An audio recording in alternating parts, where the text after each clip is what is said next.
আমাদের কুর্মী মাহাতো হন, প্রত্যেককে ধরে ধরে নিয়ে যাওয়া হতো যে এরা সবাই মাওবাদী। এদেরকে নিয়ে গিয়ে এই কলাইকুণ্ডার কাছে একটি পুলিশের চেম্বারে হাত পা ঝুলিয়ে মাথা নিচের দিকে করে 3rd ডিগ্রি দেওয়া হতো। মাহাতো নাম শুনলেই জেলে যাও, সোরেন, টুডু, হাঁসদা, মাঝি, সিং নাম পদবী হলেও জেলে যাও। সেই অত্যাচার করতেন যিনি, মনোজ বার্মা। মমতা ব্যানার্জি সেই অত্যাচারী জঙ্গলমহলের এসপি কে আজকে কলকাতার নগরপাল করেছেন, কলকাতা পুলিশের কমিশনারের পোস্টে বসিয়েছেন।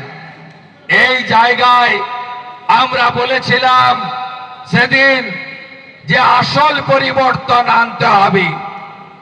আসল পরিবর্তনের কি হয়েছে?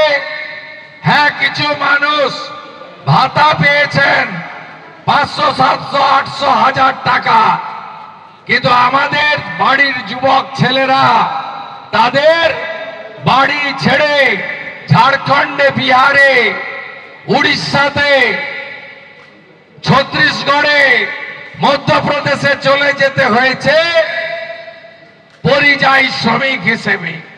ঝাড়গ্রাম সাব ডিভিশন বা ঝাড়গ্রাম সাংগঠনিক জেলায় প্রত্যেকটা গ্রামে যদি যান, শত শত হাজারে হাজারে যুবক তারা মমতা ব্যানার্জির আমলে কাজ না পেয়ে বাইরে চলে গেছেন। আজকে আপনারা কি পেয়েছেন? এই যে সুন্দর জঙ্গল কেটে সাফ করে নিয়ে যাচ্ছে এরা, কেটে সাফ করে দিয়েছে এই চোরেরা। গাছের অস্তিত্ব নেই, জঙ্গল ফাঁকা হয়ে গেছে। কি পেয়েছেন আপনারা? সুবর্ণরেখা সহ সমস্ত নদীগুলো কিভাবে বালি চোরেরা লুট করেছে, লুট করছে, আপনারা নিজেরা চোখের সামনে দেখছেন। একটা ঘাট বৈধ, 100টা ঘাট অবৈধ। পুলিশ এবং তৃণমূলের যারা বালি চোর, বালি খাদান লুট করছে, প্রকৃতি মায়ের উপর অত্যাচার করছে, তারা প্রত্যেক দিন কোটি কোটি টাকা লুট করছে। কিছুদিন আগে ইডি এসেছিল, একজন গোপীবল্লভপুরে একটা বালি খাদানের মালিকের ম্যানেজার, তার বাড়ি থেকে, আজহারউদ্দিন নাম না, তার বাড়ি থেকে ভাবতে পারেন বালি খাদানের ম্যানেজারের বাড়ি থেকে 65 লক্ষ টাকা এবং প্রায় 100 ভরির কাছাকাছি স্বর্ণ পাওয়া গেছে। ভাবতে পারেন তাহলে বালি খাদানের মালিকের কাছে কত পাওয়া যাবে। আপনারা গরিব থেকে আরো গরিব হয়েছেন। আপনাদের শিক্ষিত বেকার যুবক যুবতীরা শেষ হয়ে গেছে। মমতা বন্দ্যোপাধ্যায় এই এলাকায় সমগ্র জঙ্গলমহলে মানুষের যে একতা ছিল, ঐক্যবদ্ধতা ছিল, সাংস্কৃতিক যে ভাষা বলুন, সাংস্কৃতিক বলুন, তাদের যে মেলবন্ধন ছিল, আজকে বিভাজনের রাজনীতি করেছে। কুর্মীদের সঙ্গে আদিবাসীদের লড়াই, আদিবাসীদের সঙ্গে কুর্মীদের লড়াই। এ স্রষ্টাকে, স্রষ্টা মমতা বন্দ্যোপাধ্যায়। মমতা বন্দ্যোপাধ্যায় একদিকে কুর্মী সমাজের আন্দোলনে বলছেন যে হ্যাঁ আমি তোমাদের পক্ষে লিখে পাঠিয়ে দিলাম, আবার আদিবাসীদের ডেকে বলছে তোমরা বিরোধিতা করো, আমি ওটা প্রত্যাহার করে নেব। অর্থাৎ যেভাবে তিনি আমাদের যে পারস্পরিক একটা ঐক্য ছিল এবং আমাদের যে একটা ভালোবাসার সম্পর্ক, মাদল ধামসা বলুন, ঝুমুর গান বলুন, এখানে যত উৎসব হয়, সমস্ত উৎসব, বাঁধনা পরব থেকে শুরু করে, করম পুজো থেকে শুরু করে, হুলদি দিবস পালন থেকে শুরু করে দুর্গাপূজা থেকে শুরু করে সামনে মকর আসছে। মকরের যে জঙ্গলমহলের ঘরে ঘরে নবান্ন নতুন ধান ওঠার পরে সবকে তছনছ করার কাজ মমতা বন্দ্যোপাধ্যায় করেছে। এই পুলিশি রাজ আমরা সিপিএম এ যাওয়ার সময় দেখেছি। সিপিএম এর আগে যারা নেতা ছিল জঙ্গলমহলে তারা কেউ খারাপ ছিল না। শম্ভু মান্ডিকে আমি খারাপ নেতা বলবো না, আমি ডাক্তার পুলিন বাস্কেকে খারাপ নেতা বলবো না, আমি নিশ্চিতভাবে ঝাড়খণ্ড পার্টির নরেন হাসদাকে খারাপ নেতা বলবো না।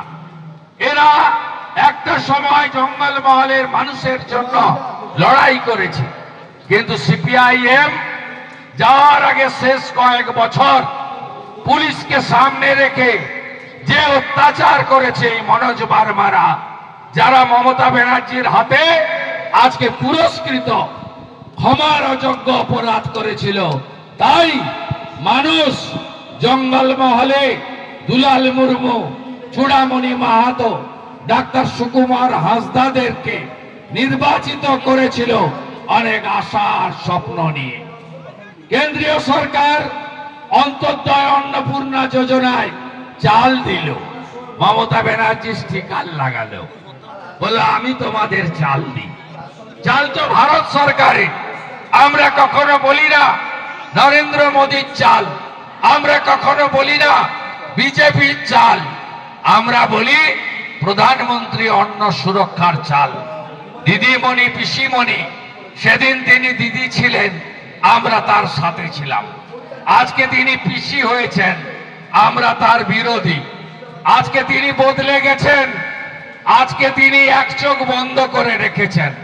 তার চোখে এক শ্রেণীর জামাতি মুসলমান ছাড়া আর কাউকে তিনি দেখতে পান না। তার সরকার, তার পুলিশ বাহিনীর দ্বারা আমাদের পশ্চিমবঙ্গে সব দেবদেবীরা আক্রান্ত। আমি 2024-এর কথা বলবো না, তার আগের কথা বলবো না, এই 2025-এ মমতা ব্যানার্জির সরকার মা কালী, যে কালী পুজো জঙ্গলমহলের একটা বড় উৎসব, লোধাশুলির যে কালী মন্দির আছে সেই কালী মন্দিরে শুভেন্দু অধিকারীরও যোগদান আছে একজন হিন্দু হিসেবে। আমি প্রতি বছর কালী পূজায় এসেছি। 2010-এ কালী পুজোর আনন্দ করতে পারিনি, চুনপাড়াতে উত্তম মাহাতোকে মেরে দিয়েছিল, যৌথ বাহিনী দিয়ে এলসিসিয়ান কুকুর ছেড়ে দেওয়া হয়েছিল গ্রামে। আমি দাঁড়িয়ে থেকে বডি তুলে ওই ছোট হাতি গাড়িতে করে নিয়ে ঝাড়গ্রামে পৌঁছে দিয়েছিলাম, কালী পুজো পালন করিনি। তারপর থেকে প্রত্যেক বছর কালী পুজোতে আমি জঙ্গলমহলে এসেছি, কালী পুজোতে আমি আপনাদের কাছে এসেছি। বাঁধনা পরব, খুঁটান উৎসব, করম পুজো, হুল দিবস পালন, আমি সব সময় আপনাদের কাছে এসেছি।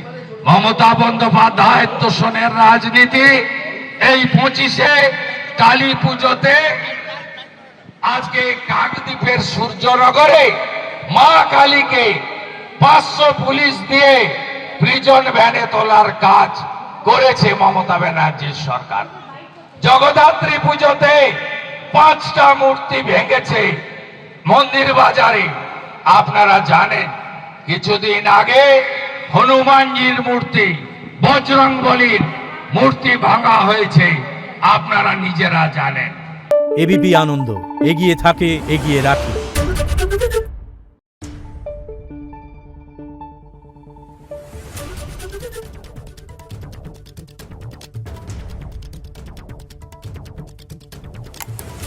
Thank you.